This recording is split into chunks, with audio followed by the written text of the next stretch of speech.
राधे राधे आप सभी को। मैं अनन्या मौर्य यूपी बस्ती से। मेरी मम्मी सुकन्या केयर संस्था में एक सोशल अवेयरनेस प्रोग्रामर है, साथ ही साथ डिजिटल क्रिएटर और ट्रेनर है।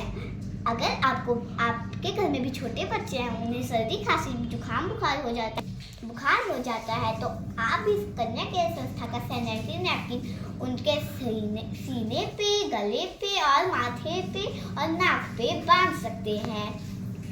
पूरा पैड में एनायन चिप को गीला करके उसे निकाल के, चाहे पूरा एनायन चिप को, तो अगर आप भी 1 2 3 मेरा कहने का मतलब है पैड में जो एनायन चिप होता है उसे हल्का सा गीला करके, तो अगर आपके भी बच्चों को सर्दी खांसी हुआ है तो आप भी सुकन्या केयर संस्था का सैनिटरी नैपकिन इस्तेमाल कर सकते हैं।